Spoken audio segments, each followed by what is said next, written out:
श्रीमद् भगवद गीता 15वां अध्याय पुरुषोत्तम योग। ऊंचा है मूल शाखा है, नीचे अश्वत्थे का अनासी छंद है पत्ते, जो जाने वह वेद वेद। श्री कृष्ण अर्जुन को समझाते हैं, यह विश्व रूपी परमात्मा एक वृक्ष के समान है। जैसे जमीन में खड़ा हुआ एक झाड़ होता है, वृक्ष होता है, तो ये ऊंचा है, मूल शाखा है नीचे। ऊंचे का अर्थ है ये आसमान की ओर हाथ बताना नहीं है। ऊंचे का अर्थ है श्रेष्ठ। जैसे जमीन में खड़े हुए झाड़ की तरफ अगर देखें तो झाड़ का सबसे श्रेष्ठ अंग मूल ही रहती है। ऊंची यानी श्रेष्ठ। यहाँ ऊंचे का अर्थ हाइट का ऊंचा नहीं, ऊंचा का पर्यायवाची नाम श्रेष्ठ है।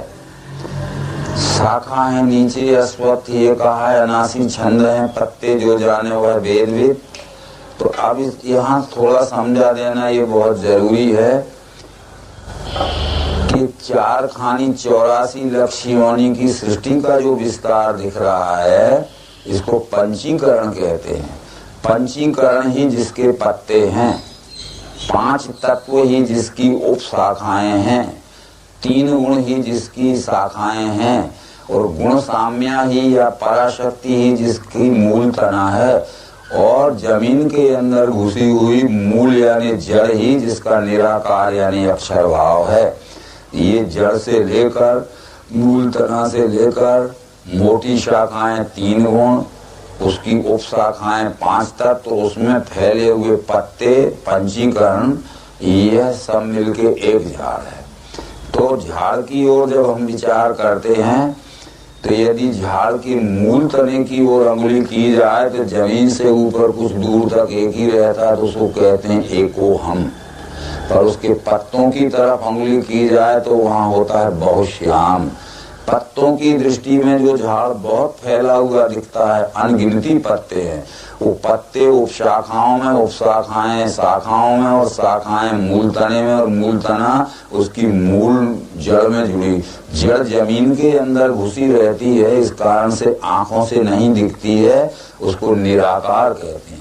पर जमीन से ऊपर जो मूल तना आता है वो नेत्रों से दिखता है, इसलिए उसे साकार कहते हैं। उसका आगे का विस्तार जो मोटी मोटी डालियां हैं वो 3 गुण हैं। मोटी डालियों में जो उप शाखाएं यानी पतली डालियां हैं वो हैं 5 तत्व, और पतली पतली डालियों में जो अनंत पत्ते लगे हुए हैं वो पंचीकरण यानी 4 खानी 84 लाख योनि की सृष्टि पत्ते हैं। जैसा कि भगवद गीता के पुरुषोत्तम योग नाम के 15वें अध्याय में समझाया गया है, इसी तरह रामचरितमानस में संत तुलसी ने भी समझाया है। अव्यक्त मूल्य अनादि तरु त्वक चरण निर्मागम भने, पल्लवत फूलत फलत नित्य संसार बिटप नमामहे, जो ब्रह्म अजद्वैत अनुभव गम्य मन पर ध्यावहीं। वो कहते अव्यक्त मूल, जिसकी मूल अव्यक्त है, क्योंकि झाड़ में मूल अव्यक्त रहती जमीन के। अनादि तरु, ये विश्व रूपी वृक्ष अनादि है। त्वक 4, जिसकी 4 खानियां ही त्वचा हैं, क्योंकि जो छाल से झाड़ ढका रहता है, 4 खानियों से ये विश्व रूपी झाड़ ढका हुआ है। निगम आगम भले, ऐसा वेद शास्त्र कहते हैं। पल्लवत फूलत फलत नित्य संसार बिटप नमा है, नित्य ही पत्ते फूल फल निकल रहे हैं और झड़ रहे हैं। नित्य ही पत्ते फूल फल निकलते हैं और झड़ते हैं, पर संसार का वृक्ष जैसा का तैसा है। जो ब्रह्म अजद्वैत अनुभव गम्य मन पर, इस विश्व रूपी वृक्ष का नाम ही ब्रह्म है। वो अजन्मा है, अद्वैत रूप है, परंतु अनुभव गम्य है, यानी प्रैक्टिकल डिमॉन्स्ट्रेशन की दृष्टि पर, साप्रयोग प्रत्यक्षीकरण की दृष्टि से देखने पर और दिखाने पर वो दिख सकता है, अन्यथा नहीं। कबीर ने भी यही कहा है अपने कबीर साहब में कि अलख पुरुष बिरछा भयो, मूल भयो निराकारा, 3-5 शाखा भय पत्र भयो संसारा। अलख पुरुष कहते हैं परमात्मा को, परमात्मा ही वृक्ष है। मूल भयो निराकारा, और जिसकी मूल या जड़ ही निराकार निर्गुण ब्रह्म है। तीन पांच शाखा भय, 3 गुण और 5 तत्व ही जिसकी शाखा उपशाखाएं, पत्र भयो संसारा, और ये 4 खानी 84 लाख योनि की सृष्टि ही पत्ते हैं। ऐसा ये विश्व ही वृक्ष है। उसकी पत्ते छंद वाली सुशाखा, फैली नीची और ऊंची गुणों से, मनुष्य योनि है नीचले में, करे सदा कर्म स्वमूल के हो। इस विश्व रूपी वृक्ष की, विश्व रूपी ब्रह्म वृक्ष की पत्ते छंद वाली सुशाखा, यानी पंचीकरण, 5 तत्व, 3 गुण, सगुण और निर्गुण, जिसमें सब जुड़ा हुआ, ये गुणानुसार नीची और ऊंची शाखाएं फैली हैं। तो जैसे एक झाड़ की ओर जब हम देखते हैं तो झाड़ की कुछ शाखाएं नीचे की ओर झुकी रहती हैं, कुछ बीचों बीच आड़ी तिरछी फंसी रहती हैं, कुछ शाखाएं ऊपर की ओर जाती हैं। ये 14वें अध्याय में अपन समझ चुके अभी कि जावे सतोगुणी ऊंचा, बीच में राजसी रहे, अल्प बुद्धि गुणों में वो नीचे को तामसी गिरे। तो गुणानुसार इस विश्वरूपी वृक्ष की ये शाखाएं तमोगुणी नीचे गिरते हैं, रजोगुणी बीचों बीच में उलझे फंसे रहते हैं, और सतोगुणी एकदम ऊपर की ओर जाते हैं, यानी उत्क्रांति की ओर जाते हैं। उसकी पत्ते छंद वाली सुशाखा, फैली नीची और ऊंची गुणों से, मनुष्य योनि है नीचले में, करे सदा कर्म स्वमूल के हो। मनुष्य योनि का जीव ये उत्क्रांति की अंतिम स्थान में आ चुका है, और करे सदा कर्म स्वमूल के हो, अपने मूल स्वरूप परमात्मा को प्राप्त करे। इसलिए मनुष्य सदैव परमात्मा प्राप्ति के लिए कर्म करता दिखता है। कोई पूजा पाठ कर रहा है, कोई उपवास व्रत कर रहा है, कोई पुरस्चरण कर रहा है, कोई जप जाप कर रहा है, तीर्थाटन कर रहा है, कोई यज्ञ कर रहा है। क्यों कर रहे हो? तो वो कहते हैं हम परमात्मा की प्राप्ति के लिए कर रहे हैं।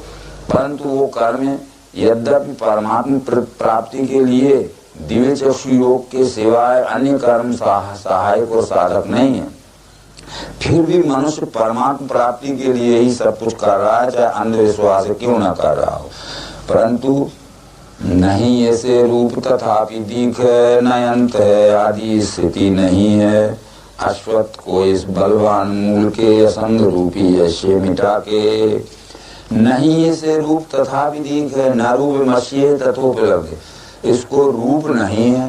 निराकार दृष्टि से ये नहीं कह सकते कि लंबा है कि चौड़ा है, ऊंचा है कि नीचा है, ठोस है कि पोला है। निराकार दृष्टि से जिसको रूप नहीं है, परंतु साकार दृष्टि से जो दिख ही रहा है, न आदि है, अंत स्थिति नहीं है। इसका आदि नहीं है क्योंकि इस विश्वरूपी वृक्ष अनादि है। इसका अंत नहीं है, इसका लय कहाँ हो जाएगा ये नहीं कह सकते, यानी आदि अंत रहित है। आदि भी नहीं है क्योंकि अनादि है, अंत भी नहीं है क्योंकि इसका लय भी नहीं हो, पर स्थिति भी नहीं है क्योंकि ये चेंजेबल है, परिवर्तनशील है, एक सा स्थिर नहीं रहता है। अब इस विश्वरूपी अश्वत्थ वृक्ष को प्राप्त करने की जब हम इच्छुक हों तो उसकी प्राप्ति के मार्ग में जो बाधाएं आवे तो उनको ज्ञान रूपी आसी यानी ज्ञान रूपी शस्त्र से मार्ग की विघ्न बाधाओं को निवारण करते हुए हमें निरंतर आगे बढ़ना है। कितनी बाधाएं आती हैं, जैसे हम किसी गंतव्य स्थान में जाना चाहते हैं और रास्ते में एक छोटी सी नाली पड़ गई तो हमें कूद के चले जाना चाहिए। नाली यदि लंबी चौड़ी है, कूद के नहीं जा सकते हैं तो लौट के नहीं आना चाहिए। उगम स्थान की ओर जाइए कि जहाँ वो सकरी पड़ गई है, छोटी पड़ गई है तो चक्कर मार के जाइए, पर जाना पक्का निश्चय होना चाहिए। आगे कांटेदार झाड़ियां पड़ गई हैं तो उनको धीरे धीरे सुलझा के अपना संकीर्ण मार्ग निकालते हुए चले जाना चाहिए। विघ्न बाधाओं से रुक नहीं जाना चाहिए। तो असंग रूपी अश्य यानी संग दोष जब लगता है, विघ्न बाधाएं जब हमें परमात्मा प्राप्ति में बाधक होती हैं तो हमें ज्ञान रूपी हथियार से, शस्त्र से विघ्न बाधाओं का निवारण करते हुए पश्चात इसके पद ढूंढना, वो जिसमें गए से नहीं लौट सकता। अनादि है ये रचना, जहाँ से गए उसी को दृढ़ भाव को से भी। इसके पश्चात उस पद को हम प्राप्त कर सकते हैं। यस्मनि गता न निवर्तन्ति भूया, जिस जहाँ जाने पर फिर हमारा लौटना नहीं होता। इसका थोड़ा सा अर्थ समझा जाना ये जरूरी है कि हमारा लौटना नहीं होता है तो क्या इस संसार में मुक्त पुरुष आते नहीं है? अरे श्री राम को भी आना पड़ा, श्री कृष्ण को भी आना पड़ा, बड़े बड़े विद्वान भी आए तो अज्ञानी जीव भी आए।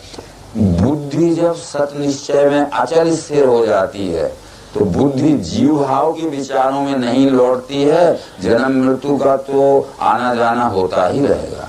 हमारी बुद्धि जब परमात्मा के सत निश्चय में जब अचल स्थिर हो जाती है तो परमात्मा भाव के ही कर्मों में आया जाया करेगी। जीव भाव के ये अविवेक युक्त अनर्थ के कर्मों की ओर नहीं लौटेगी। ये ना लौटना है। ये मत समझिए कि देह त्याग हो जाएगा तो फिर आएंगे नहीं।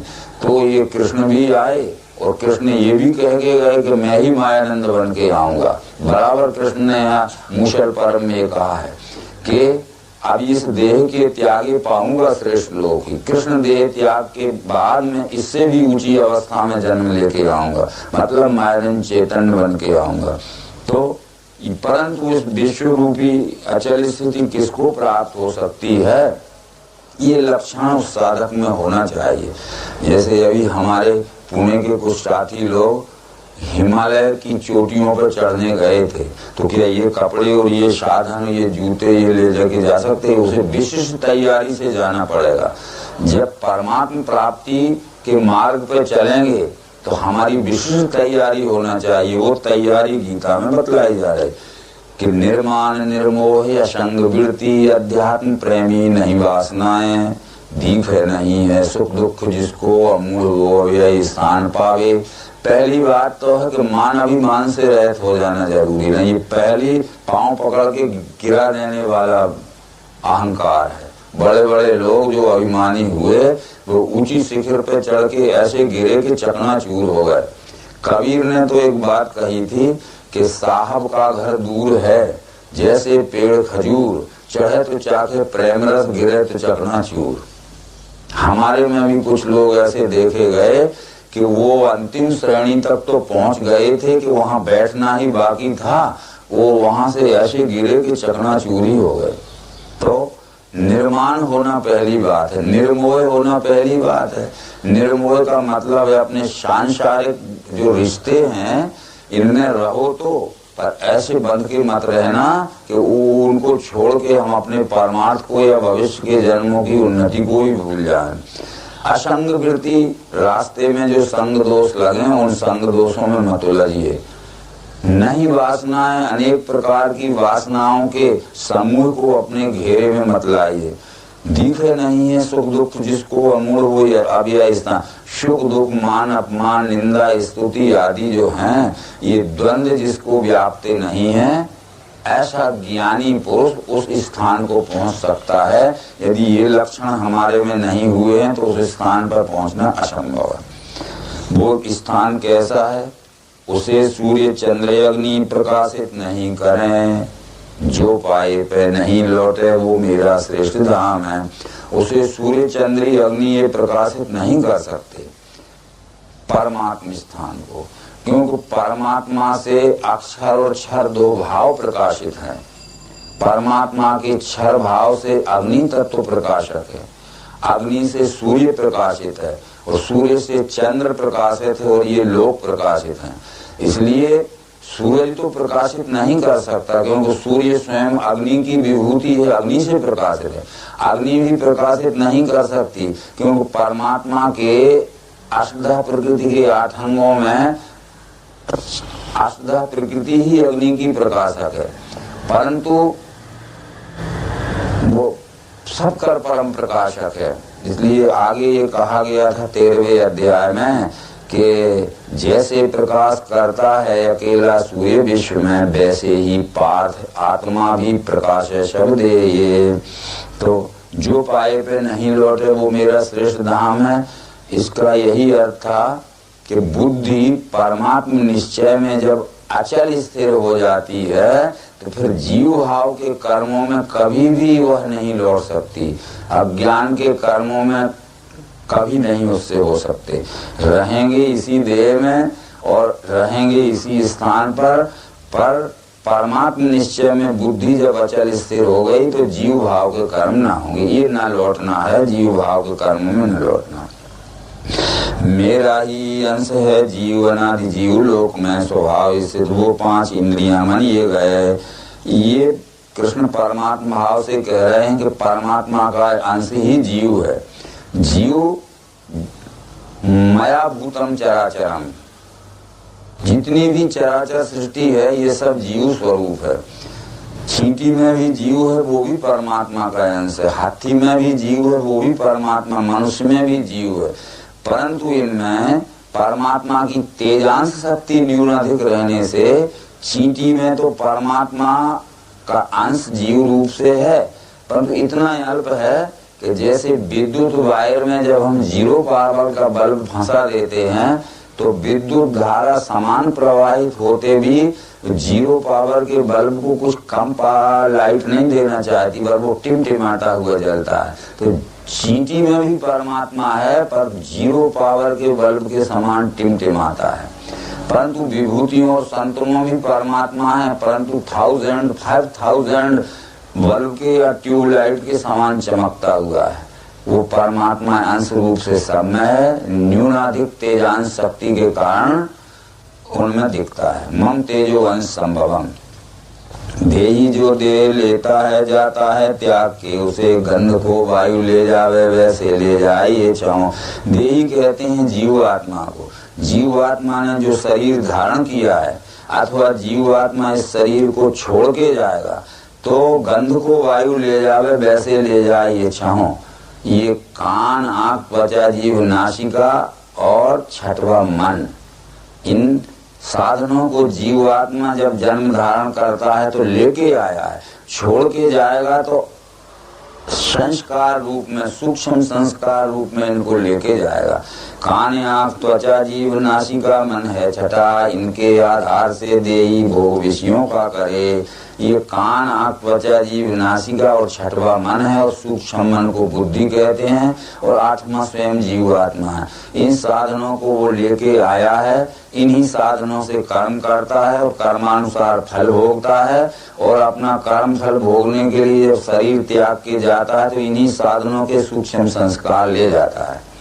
जैसे सांख्य शास्त्र ने कहा कि जीवात्मा का सूक्ष्म शरीर 17 तत्वों का होता है। 5 ज्ञानेंद्रियां, 5 कर्मेंद्रियां, 5 प्राण, 15 16वां मन, 17वीं बुद्धि और स्वयं 18वां जीवात्मा।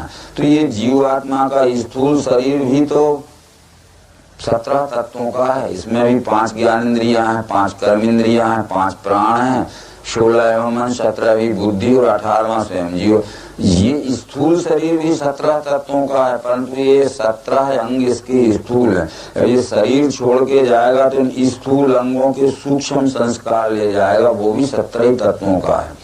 जैसे किसी पीपल के या बट के झाड़ से जब छोटा सा बीज निकलता है तो पत्ते वहीं रह जाते हैं, डालियां, छाल वहीं रह जाती है, और बीज के गर्भ में पूरे झाड़ के सूक्ष्म संस्कार आविष्टित होके आते हैं। ऐसे ही जब जीवात्मा सूक्ष्म शरीर लेके जाता है तो ये अंगों के सूक्ष्म संस्कार भी ले जाता है।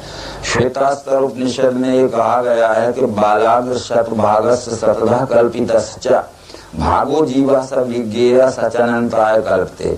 वाल के अग्रभाग के 100 टुकड़े किए जाएं और 100 में टुकड़े के फिर 100 टुकड़े किए जाएं, इतना छोटा सा जीव का स्वरूप रहता है, परंतु सचानंताय कल्पते, परंतु वो परिस्थिति पाके और विराट से बड़ा स्वरूप धारण कर लेता है।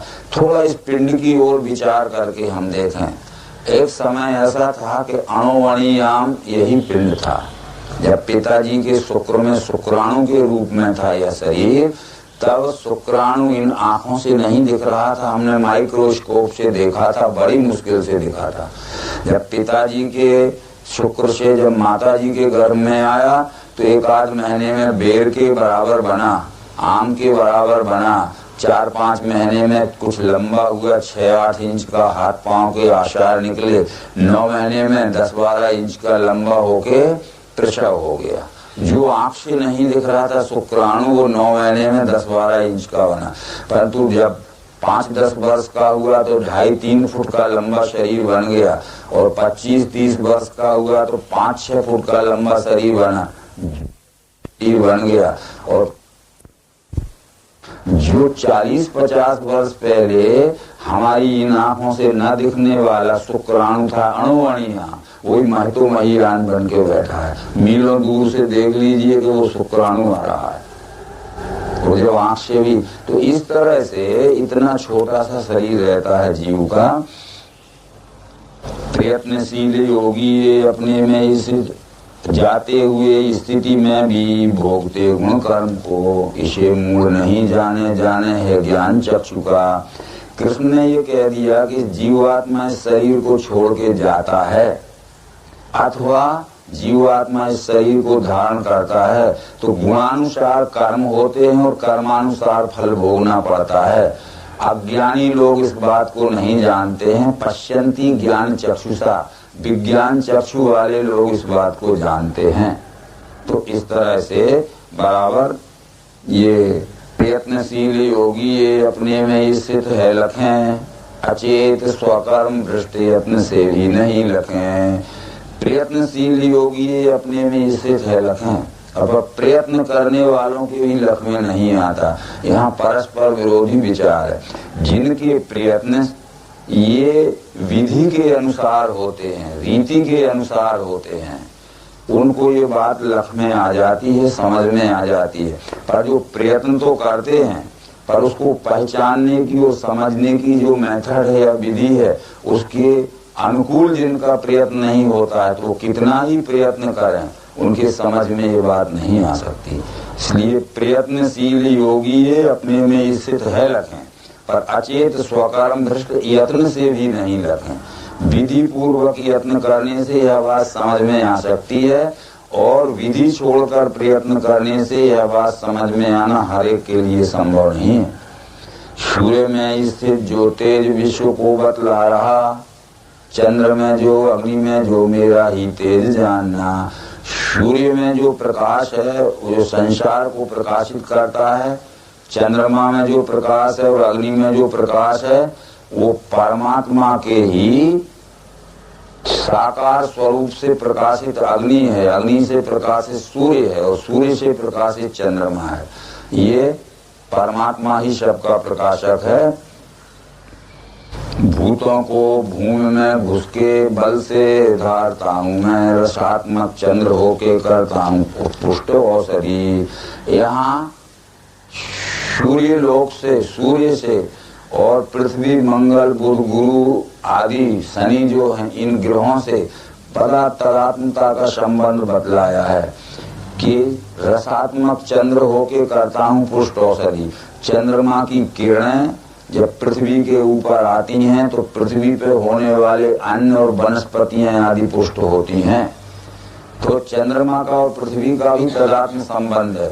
सूर्य की गर्मी की किरणें या पोषक किरणें अगर पृथ्वी लोक पे न आवे तो ये पृथ्वी लोक में भी जो कुछ भी जीवन है वो ठीक से नहीं रह सकता। यदि सूर्य की गर्मी पृथ्वी को ना मिले तो पृथ्वी का चलना भी बंद हो जाएगा, जहाँ का तहाँ रह जाएगा। हमारे अंदर जो गर्मी है जठराग्नि अग्नि है, यदि वो ठंडी पड़ जाए तो हमारा पूरा सर्कुलेशन जाम हो जाएगा। इस तरह से वो बतलाने होके वैश्वानर अग्नि प्राणियों के शरीर में प्राणपान वायु द्वारा पचाता हूँ सुअन्न में। और ये प्राणी मात्र के शरीर में वो परमात्मा का तेजांश जो अग्नि है वो जठराग्नि बन के बैठा है। तो खाया पिया चारों प्रकार का अन्न वो जठराग्नि अग्नि ही पचा रहा है। वो अग्नि परमात्मा के साकार स्वरूप के अग्नि तत्व का ही अंश ये प्राणी मात्र के शरीर में जठराग्नि के रूप में बैठा है। तो इसलिए आगे ये 4 श्लोक पुरुषोत्तम योग की सिद्धि करने वाले हैं।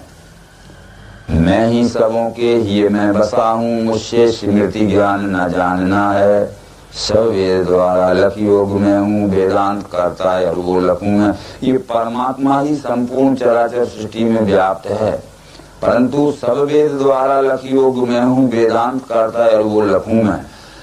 जो वेद लिखे गए हैं उनका लिखने वाला भी मैं हूँ, और जो लिखे हुए को समझा जाता है उसका समझने वाला मैं हूँ।